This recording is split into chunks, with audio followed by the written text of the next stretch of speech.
Oi, boa noite. Antes da turma começar a apresentar sobre o que de fato a Constituição de 1988 influenciou no que se refere à educação, eu vou fazer uma breve introdução do que foi, do que foi a Constituição de 1988, né? A Constituição de 1988, ela foi promulgada no dia 5 de outubro de 1988 e ela tinha como principal motivo a luta contra a ditadura militar. Foi uma Constituição, foi um texto que demorou cerca de 20 meses para ser construído, para ser finalmente finalizado. Todo esse processo durou cerca de 20 meses e foi uma Constituição que teve muita participação do povo, dos movimentos sociais, né? Por isso que ela ficou conhecida como Constituição Cidadã, por conta dessa grande participação do povo na sua construção, né? E uma das coisas que ela mais lutava durante esse processo de formulação, de construção do texto, foi a questão da liberdade de pensamento. Porque como a gente estava vindo de um processo, ainda estávamos num processo ditatorial, a gente não tinha liberdade nem para pensar. Então, a Constituição, ela focou muito nessa questão da liberdade de pensamento e na criação de mecanismos para evitar o abuso de poder do Estado. Eu separei aqui 3 marcos fundamentais durante esse processo de construção da Constituição de 1988. E um desses marcos é a Carta aos Brasileiros, que foi escrita em 1970 e que inclusive ficou muito famosa internacionalmente pela riqueza da construção desse texto, tá? Essa carta, esse documento foi construído por advogados, intelectuais, professores que faziam a defesa jurídica do Estado de Direito aqui no Brasil, né? E eles atacavam a Constituição de 1967, que foi outorgada durante o período militar. E eles defendiam, nessa carta, a construção de uma Constituição de fato democrática.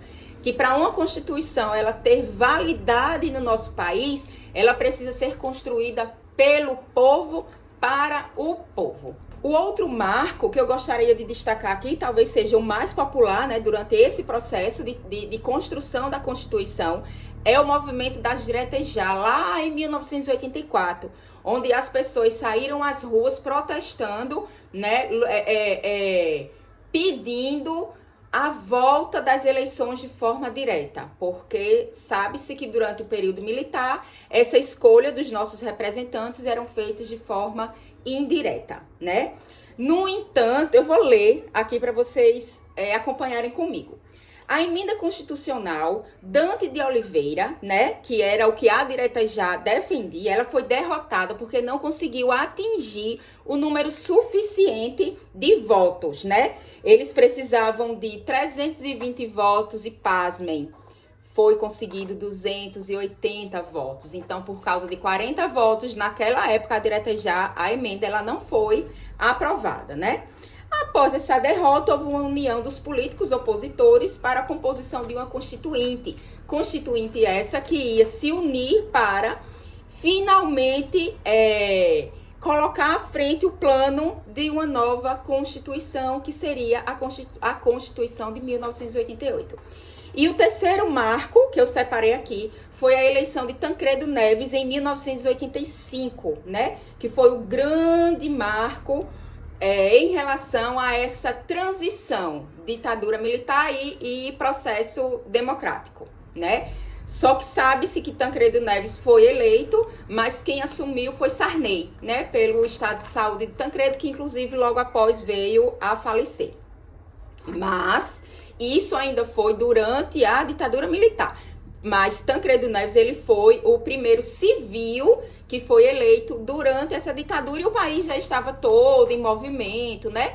A ditadura militar, ela já vinha muito enfraquecida por conta de todos os protestos que já vinha enfrentando, por conta dessa união dos políticos opositores. Então, era um movimento que já vinha enfraquecido e essa eleição de Sarney, Tancredo / Sarney, foi o grande virada de chave da ditadura militar para o fim do fim da ditadura militar. E o outro, eu coloquei aqui que em 1989, vocês talvez, não sei se vocês lembram disso, talvez não, mas em 1989 foi a primeira eleição direta após a ditadura militar, que foi a eleição de Fernando Collor, mas não vamos entrar nessa seara agora. Nessa construção, né, nessa elaboração do plano de uma nova Constituição Federal, houveram alguns entraves e inovações. A grande inovação que foi vista, percebida e foi colocada nessa Constituição foi a questão da inserção, da inclusão de artigos relacionados aos direitos humanos e políticos, né? Essa Constituição, ela também resgatou garantias individuais previstas na Constituição de 1946.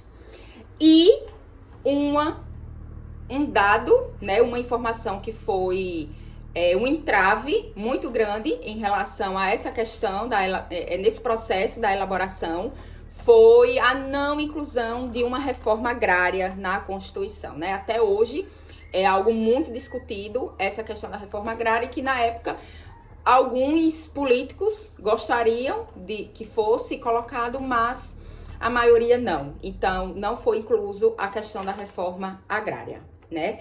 E, para finalizar essa introdução, eu gostaria de pontuar só 3 observações em relação à educação. O primeiro ponto, a educação foi vista como direito de todos. Todos deveriam ter acesso à educação, tá? Não apenas as pessoas, a educação gratuita, não apenas as pessoas com baixa renda, como era previsto na Constituição anterior. A partir da nova Constituição, todas as pessoas, independente de classe social, devem ter direito à educação gratuita. Outro ponto interessante, a educação infantil, ela saiu da política de assistência social e foi para a política da educação.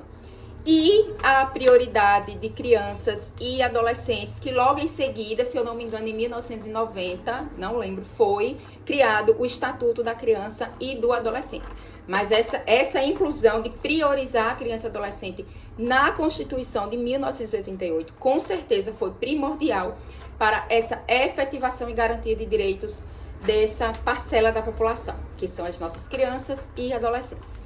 Agora as meninas vão continuar contextualizando e focando na parte da educação.